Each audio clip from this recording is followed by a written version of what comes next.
Gaza पट्टी में चल रही जंग कब और कैसे रुकेगी, इस सवाल का जवाब फिलहाल किसी के पास नहीं है। अमेरिका की कई कोशिशों के बाद भी इजराइल ने अस्थायी युद्ध विराम की अपील खारिज कर दी है। आईडीएफ के डबल अटैक से हमास की जड़ें हिल चुकी हैं। मौत का आंकड़ा हर रोज बढ़ रहा है। तबाही और बर्बादी की तस्वीरों के बीच 240 हाथों पर युद्ध रुकने की उम्मीद कैसे टिकी हुई है, इस रिपोर्ट में देखिए। And we want our lovers back home now. There is no substitute for victory. We will defeat Hamas. We will dismantle Hamas.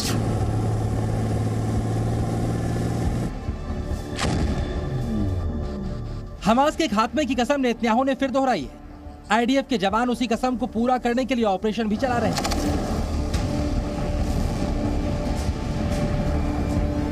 जंग के बीच सबसे अहम वो बंधक हैं जो 7 अक्टूबर से ही हमास के कब्जे में है। आईडीएफ के मुताबिक बंधकों की संख्या करीब 240 है। हमास के खात्मे के साथ साथ इन बंधकों की रिहाई भी इजरायली डिफेंस फोर्स का लक्ष्य है। अब सवाल यह है कि क्या ये बंधक युद्ध खत्म कराने में अहम कड़ी साबित होंगे। इजरायली संसद के बाहर पोस्टर बैनर लेकर लोगों ने सरकार से बंधकों की रिहाई के लिए मजबूत कदम उठाने की मांग की। 1 महीने से अपनों का इंतजार कर रहे लोगों का सब्र अब टूटने लगा है, इसलिए प्रदर्शन के जरिए उन्होंने सरकार पर दबाव डालने की कोशिश की। It's been a month. My family, my mother, Shoshan, she is also a grandmother. My sister Adi and her husband Tal, both their children, Nave who is 8 years old, and Yael, we call Yula, who is 3. My aunt Sharon and her daughter Noam, who is 12, are all being held hostage in Gaza by Hamas. Hamas ने अब तक सिर्फ 4 बंधकों को रिहा किया है। ऐसे में जिनके अपने हमास के कब्जे में है वो परेशान है। बंधकों को रिहा कराने के लिए अलग अलग स्तर पर बात तो हो रही है, लेकिन रास्ता कोई नहीं निकल रहा। वहीं चिली में इजरायली एम्बेसी ने हमास के आतंकियों की बर्बरता के वीडियो दिखाए। एक स्पेशल स्क्रीनिंग के जरिए 7 अक्टूबर को हुई हैवानियत की हकीकत दिखाई गई। बंधकों की तस्वीरें भी दिखाई गई। यरूशलेम में दीवारों पर बंधकों की तस्वीरें लगाई गईं और उनकी रिहाई के लिए सरकार पर दबाव डाला गया। जिन परिवारों के सदस्य हमास के कब्जे में हैं, वो किसी भी तरह उनकी रिहाई चाहते हैं। इजराइल समेत दुनिया के कई देश बंधकों की रिहाई के लिए जुटे हैं, पर हमास अपनी शर्त पर अड़ा है। हमास ने साफ किया है कि पहले इजराइल गाजा पट्टी पर बमबारी रोके और इजरायली जेलों में बंद फिलिस्तीनियों को रिहा करे, लेकिन इजराइल ने शर्त मानने से इनकार कर दिया है। Well, there will be no ceasefire, general ceasefire in Gaza without the release of our hostages. As far as tactical little pauses, an hour here, an hour there, we've had them before. I suppose we'll check the circumstances in order to enable goods, humanitarian goods to come in, or our hostages, individual hostages to leave. But I don't think there's going to be a general ceasefire.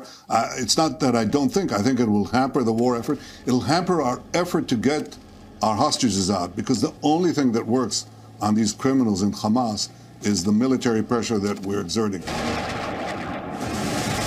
Gaza में चल रहे युद्ध के बीच अमेरिकी राष्ट्रपति Joe Biden ने एक बार फिर इजरायली पीएम बेंजामिन नेतन्याहू से फोन पर बात की। बाइडेन ने अस्थायी युद्ध विराम की बात दोहराई, लेकिन इजराइल हमास के खात्मे तक युद्ध रोकने के मूड में नहीं दिख रहा। इजरायली पीएम ने यूरोप को आतंकवाद का अगला टारगेट बताकर चेतावनी भी दे दी है और अपना रुख भी साफ कर दिया है। If they go strong, if they're not defeated, they will derail this process. They will imperil the entire Middle East.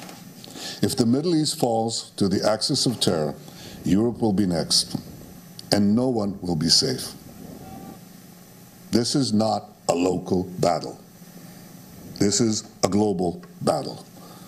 The paramount need is to defeat this axis. That battle is now being waged by us against Hamas in Gaza. There is no substitute for victory. We will defeat Hamas. We will dismantle Hamas. Israel 7 अक्टूबर के हमले का बदला Hamas को नेस्तनाबूद करके लेना चाहता है। उसके इरादे भी साफ हैं और नीति भी साफ है, पर जिस तरह नेतन्याहू ने यूरोप को चेतावनी दी है, वो भविष्य के लिहाज से काफी अहम है। इजराइल को खत्म करना Arab world led by Iran या टर्की उनका मेन मुद्दा है और वो उससे बिल्कुल नीचे नहीं हट रहे। और दूसरी तरफ जो इजराइल है उसका मुद्दा है कि जब तक हमास पूरी तरह खत्म नहीं हो जाता वो नहीं हटेंगे। परंतु जो वेस्टर्न कंट्रीज हैं जैसे अमेरिका है वो अपने हॉस्टेजेस को बचाने में युद्ध खत्म होने के आसार दूर दूर तक नजर नहीं आते, लेकिन 240 बंधकों की रिहाई एक बड़ा मुद्दा है जिसे लेकर इजराइल के लोग ही नहीं बल्कि कई विदेशी मुल्कों ने भी दबाव बनाना शुरू कर दिया है। ऐसे में सवाल है, क्या नेतन्याहू बंधकों की रिहाई को लेकर अस्थायी युद्ध विराम का विकल्प चुन सकते हैं? ब्यूरो रिपोर्ट, जी मीडिया।